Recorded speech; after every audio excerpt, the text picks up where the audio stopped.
오늘 우리에게 주시는 하나님의 말씀입니다. 마태복음 1장 18절부터 25절까지 말씀입니다. 예수 그리스도의 나심은 이러하니라. 그의 어머니 마리아가 요셉과 약혼하고 동거하기 전에 성령으로 잉태된 것이 나타났더니 그의 남편 요셉은 의로운 사람이라 그를 드러내지 아니하고 가만히 끊고자 하여 이 일을 생각할 때 주의 사자가 현몽하여 이르되 다윗의 자손 요셉아 네 아내 마리아 데려오기를 무서워하지 말라. 그에게 잉태된 자는 성령으로 된 것이라. 아들을 낳으리니 이름을 예수라 하라. 이는 그가 자기 백성을 그들의 죄에서 구원할 자이심이라 하니라.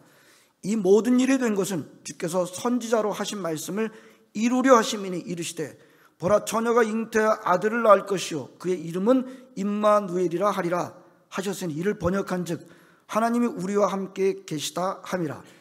요셉이 잠에서 깨어 일어나 주의 사자의 분부대로 행하여 그의 아내를 데려왔으나 아들을 낳기까지 동침하지 아니하더니 나음의 이름을 예수라 하니라.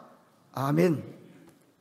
오늘은 대강절 네 번째 주일입니다. 이번 수요일에 성탄절을 맞이하게 됩니다. 제가 늘 이때마다 그런 표현을 썼습니다. 올해가 가장 빠른 속도로 다가오는 성탄절이다. 해마다 속도가 빨라지고 있어요. 올해도 성탄절 굉장히 빨리 오지 않았는가.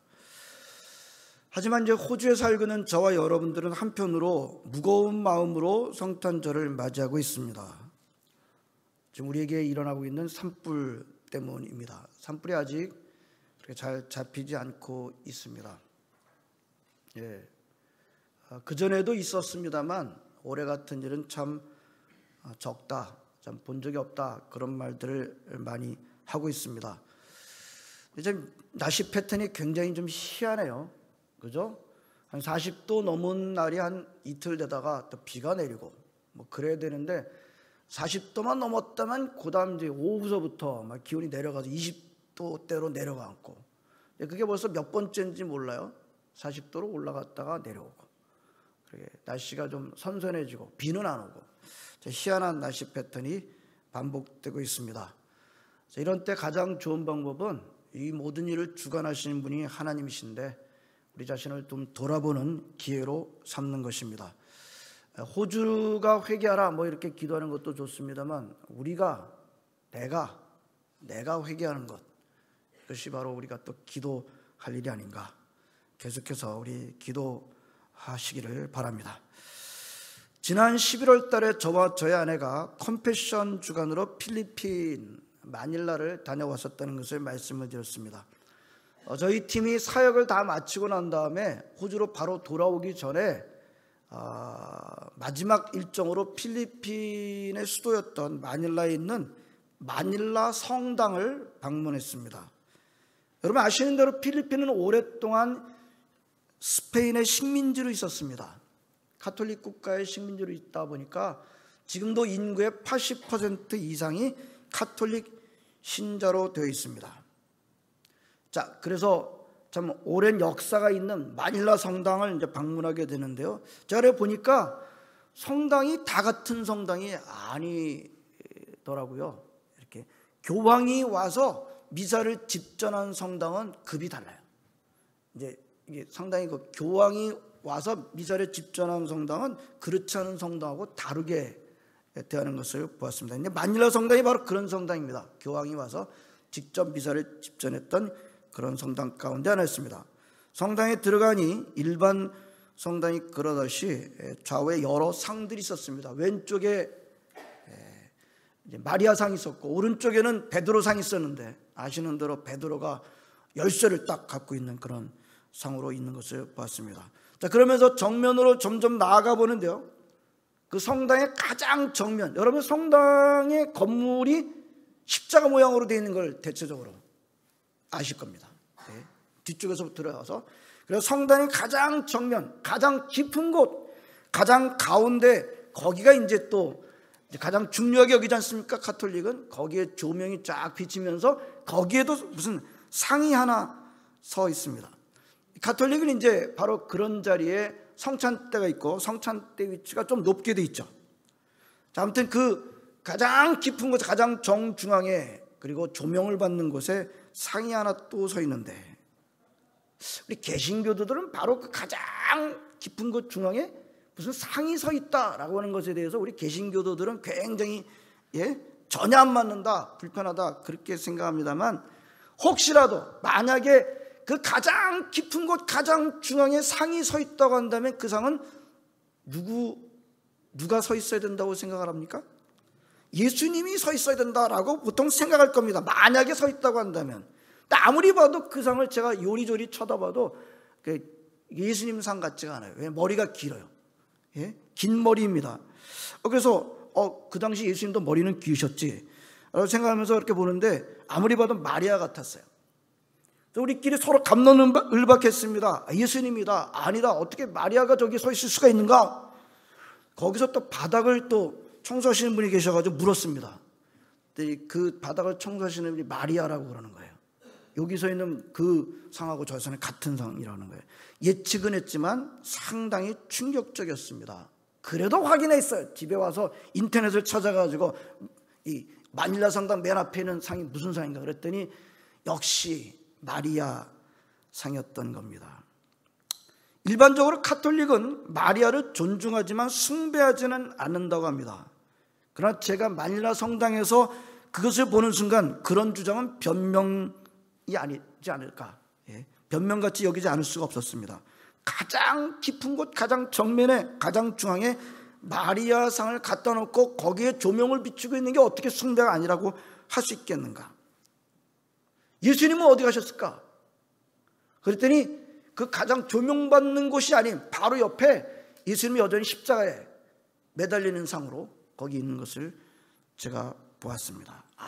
참 카톨릭은 여전히 말은 그렇게 하지만 마리아를 숭배하고 있다는 생각을 하지 않을 수가 없었습니다. 성탄절이란 어떤 날입니까? 라고 물으면 여러 가지로 대답할 수 있겠습니다만, 가장 기본적인 대답은 요한복음 1장 14절입니까? 말씀이 육신이 되신 날이다. 말씀이 육신이 되셨다. 이걸 우리가 많이 들은 대로 신학적인 용어로 성육신이다 라고 그렇게 말합니다. 말씀이 육신이 되셨다, 즉 하나님이 사람이 되셨다. 한번 생각해 보시기 바랍니다. 사실 이제 성탄절 메시지는 상당히 우리가 들었던 말씀을 또 듣게 되는데요. 자, 우리 한번 하나님이 사람이 되셨다라는 점 한번 생각해 보시기 바랍니다. 하나님이 사람이 되셨다, 사람이 되시는 방법, 그럼 여러 가지가 있지 않을까요? 전능하시니까. 전능하신 하나님이 사람이 되시는 방법이 있다고 한다면 여러 가지가 있지 않을까요? 특별히 사람의 힘을 전혀 빌리지 않고 사람이 되시는 방법이 가장 먼저 생각이 되지 않습니까? 사람의 힘을 전혀 안 빌리는 겁니다. 그러니까 저 깊은 무슨 동굴 속에서 아무도 보지 않는 곳에서 거기서 사람으로 나타나시는 겁니다. 건장한 성인으로, 물론 아기로 태어나는 게 아니라 건장한 성인으로 아무도 보지 않는 깊은 동굴이나 또는 신비스러운 산 꼭대기에서 구름과 함께 짠 하고 이렇게 성인으로 나타나는, 얼마든지 그렇게 나타날 수 있지 않을까요? 사람들의 힘을 전혀 빌리지 않고 하늘에서 뭔가 알이 뚝 떨어져 가지고 그 알을 혼자 깨고 나오시는 방법도 있지 않을까요? 그것도 건장한 성인으로 말입니다. 일반적인, 우리는 이제 우리 아기로 탄생한 예수님에 너무 익숙해져 있지만 일반적인 관점에서 하나님이 사람이 되셨다라는 점을 생각해 본다고 한다면 생각해 보시기 바랍니다. 그게 더 전능하신 분의 방법이지 않을까. 영화적인 관점인가요? 영화를 너무 많이 봐가지고 그런 생각하고 있는지. 자, 아무튼 전능하신 하나님이 피조물의 도움을 받아가지고 사람이 되기로 하셨다는 것은 좀 앞뒤가 안 맞아 보입니다. 그리고 어떻게 태어나셨어요? 유대인 왕으로 나신 이가 어디 계시뇨? 동방박사들이 그렇게 말했건만 유대인으로 왕으로 태어나시는 분이 어떻게 태어나셨어요? 무슨 왕가의 궁정에서 태어난 것도 아니고 무슨 귀족이나 힘 있는 사람의 집에서 태어난 것도 아니고 아주 가난한 노동자의 집의 아기로 태어나시는 건데, 그것도 아주 짐승이 머물고 있는 그곳에서 아주 비천하게 태어나시는 겁니다. 격이 전혀 안 맞아 보입니다. 여러분, 하나님은 전능하시니까, 창조주시니까, 사람으로 되시기로 하셨다면 어떤 창조주시니까 피조물의 힘을 안 입고 뭔가 태어나셔야 더 격이 맞아 보입니다만, 우리가 아는 대로 우리 하나님은 그렇게 하지 않으셨습니다. 사람을 빌어서, 사람의 힘을 빌어서 사람이 되셨어요. 특별히 예수님은 예수님의 육신의 부모님의 힘을 빌으셨는데, 그 중에서도 우리가 아는 대로 마리아의 역할이 결정적인 것을 우리가 알고 있습니다. 자, 마리아가 한 것을 보게 되면 그 당시 유대인의 율법에 의하면 그건 아주 돌맞아 죽을 일, 아주 돌맞아 죽을 일이었다는 것을 우리가 알고 있습니다. 마리아 역할이 작지 않습니다. 이 점 때문에 카톨릭은 마리아 역할을 중요하게 보고 마리아를 숭배까지 하고 있는 것 아닌가. 아무리 그래도 마리아는 숭배의 대상은 아닙니다. 자, 오늘은 마리아가 아닌 예수님의 육신의 아버지였던 요셉에 대해서 묵상하겠습니다. 예수님의 육신의 아버지 요셉도 큰 역할을 감당한 것을 우리는 성경을 통해서 보게 됩니다. 자, 그렇게 해서 오늘 우리 강림절 네 번째 주일날, 우리 성탄절 앞두고 있는 오늘 요셉은 성탄을 어떻게 준비했는가 묵상하도록 하겠습니다. 요셉과 마리아는 약혼한 사이였습니다. 유대인들의 관습에 의하면 약혼은 거의 결혼과 같은 것이었다고 합니다. 정식으로 약혼식을 했고요, 약혼한 상태에서 남자가 죽으면 그 저는 과부로 이렇게 여겨졌다고 합니다. 요즘은 전혀 그렇지가 않죠. 예수님 당시는 그랬답니다. 그래서 예수님 당시 유대인들이 약혼을 파혼하려면 정식으로 파혼장을 주어야 했다고 합니다. 자, 오늘 19절 말씀 보게 되면 그의 남편, 아직 결혼 안 했어요. 그런데 그의 남편이라고 했습니다. 20절에도 보면 요셉아, 네 아내, 아직 결혼 안 했지만 남편과 아내로 칭하고 있는 것을 보게 됩니다. 그러니까 그 당시에 약혼은 거의 결혼과 다름이 없는 겁니다. 근데 그런 상태인 요셉과 마리아한테서 이상한 일이 일어났어요. 뭐예요? 마리아의 배가 불러오기 시작하는 겁니다. 배가 왜 불러지는 거죠? 밥 많이 먹으면 배가 부르죠. 이게 밥 많이 먹어가지고 배가 불러지는 게 아닙니다. 지금 애가 생겨가지고 배가 불러지는 거예요. 누가복음에 의하면 이제 이때 마리아는 임신 4개월 상태였습니다. 자, 요셉이 어땠을까요? 여러분, 남자로서 한번 생각해 보세요. 어땠을까요? 충격이 아니었을까요? 자기가 약혼한 마리아는 아주 정숙한 여자로 알고 있었고, 거기다 자기와는 아직 약혼을 했지만 같이 잠을 잔 적이 없는데 애가 생긴 거예요. 한 가지는 분명하죠. 그 약혼녀의 뱃속에 들은 아기는 누구의 아기가 아니에요? 요셉의 아기가 아닌 겁니다. 절대 아니에요. 딱 그러놓고 보면 대부분의 남자라면 이 부분에서 어떻게 할까요? 그 엄청난 실망감, 배반감 때문에 분노가 일어나지 않을까요? 참, 우리는 너무나도 어떤 반응이었을까, 어떤 상태였을까, 우리는 짐작 얼마든지 알 수 있습니다. 하지만 성경을 보게 되면 요셉은 참 차분했던 것을 보게 됩니다. 제가 차분했다고 말했습니다만 그 차분한 게 사실 말이 안 된 거죠. 난리 치고 분노하고 소리를 지르는 것이 정상입니다. 하지만 성경은 요셉이 그런 반응을 보였다고 기록하고 있지 않습니다. 재미있는 것은 요셉은 자기와 약혼한 마리아가 다른 남자와 잠을 자가지고 아기를 만든 것으로 전혀 생각하고 있지 않다는 거예요. 그렇게 생각할 수밖에 없는 상황 가운데서도 약혼자의 순수함을 믿었던 것으로 보입니다. 성경은 요셉의 이런 행동과 태도를 우리 형용사로 표현하고 있습니다. 요셉은 의로운 사람이라. 아무튼 요셉은 자기 아내 약혼녀를 상당히 믿었던 것을 우리는 보게 됩니다. 자, 아무튼 근데 그 아이는 누구의 아이였을까요? 요셉의 고민이 컸을 것입니다. 자기 아기는 아닌데, 그렇다고 보니까 자기랑 약혼한 여자가 다른 남자랑 잠을 자가지고 그 얘기가 생긴 것 같지도 않습니다. 그런데 마리아의 배가 불러오는 것을 어떻게 생각해야 할까요? 여기서 우리는 질문이 하나 생깁니다.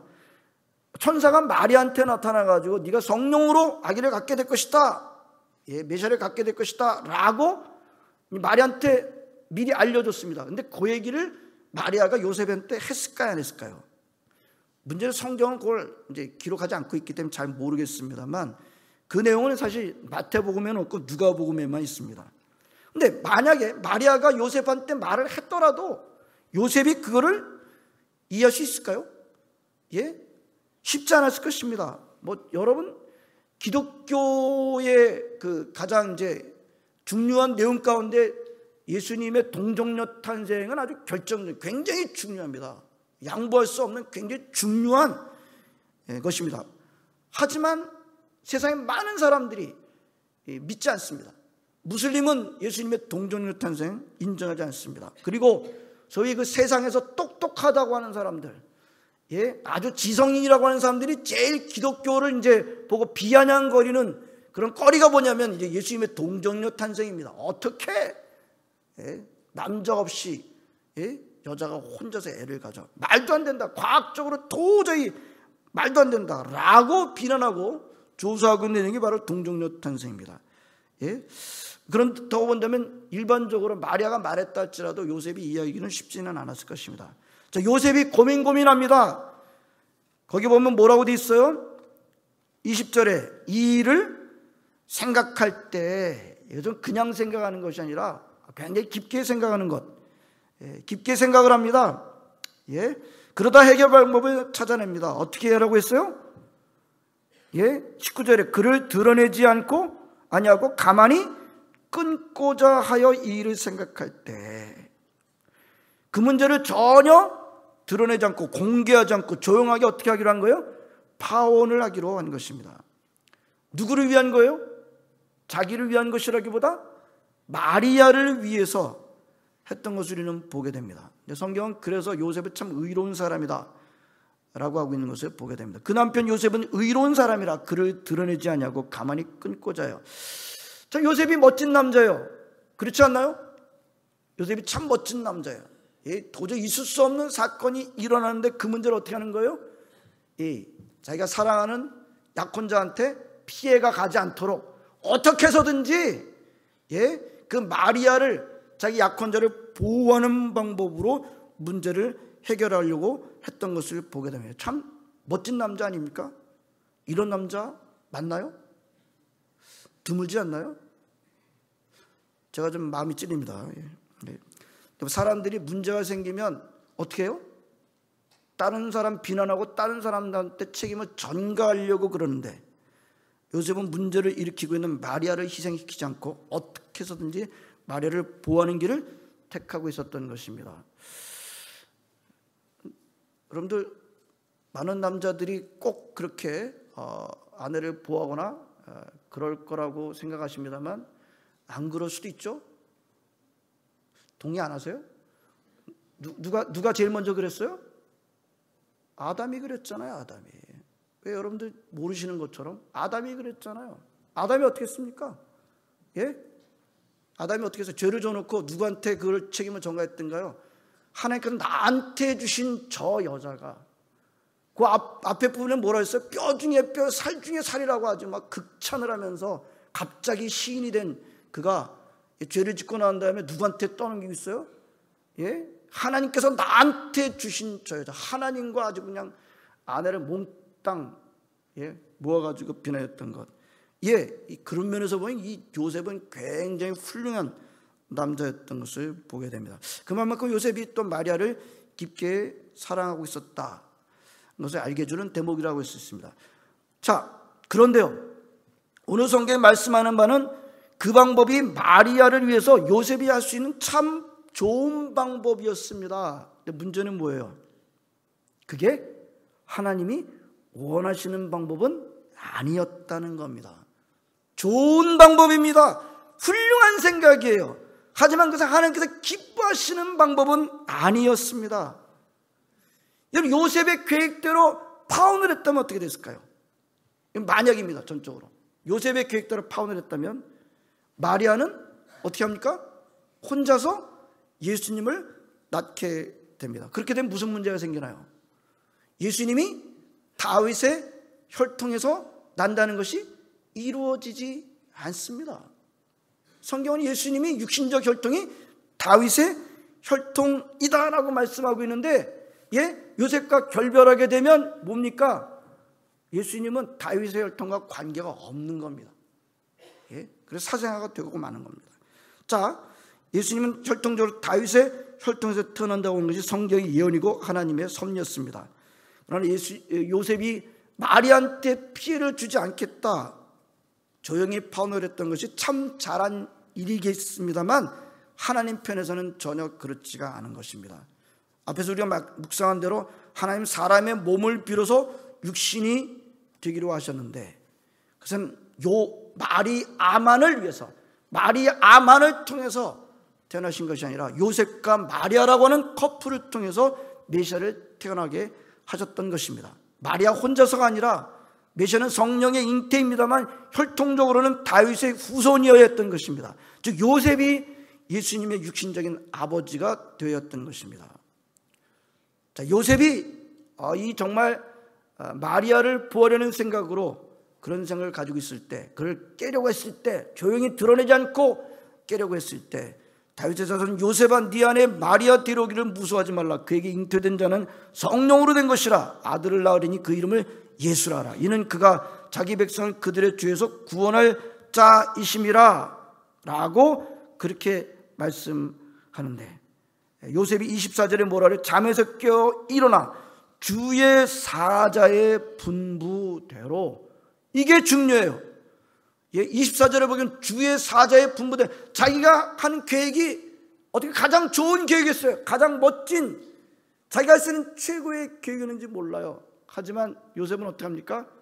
사자, 주의 천사가 나타나서 아내 데려와라. 무서워하지 말라. 그 잉태된 것은 성령으로 말미암아 된 것이다. 아들을 낳을 터인데 이름을 예수라 하라. 어떻게 하면 그대로 순종합니다. 마리아를 끊지 않고 데리고 오고 아들을 낳기까지도 동침하지 않습니다. 아들을 낳자 천사의 분부대로 예수라고 이름을 짓습니다. 어떻게 됩니까? 결과가? 결국 하나님의 계획, 하나님의 섭리가 다 성취되었던 것입니다. 여러분 요셉이 이것을 그렇게 하지 않았다고 한다면 이루어지기 어려운 것들이었습니다. 그러나 요셉은 자기의 생각을 내려놓고 천사의 인도를 따라서 순종하고 그대로 했던 것을 보게 됩니다. 자, 여기서 우리는 굉장히 중요한 교훈을 보게 됩니다. 요셉이 아내를 보호하려고, 공경에 빠뜨리지 않으려고, 조용히 끝내려고 했던 참 훌륭한 일이었습니다. 그것은 마리아를 사랑하고 마리아를 배려하는 일이었습니다. 그러나 하나님의 일에는 그 정도만 갖고는 안 돼요. 훌륭한 일입니다. 잘하는 일입니다. 그러나 그것 갖고 다는 아닙니다.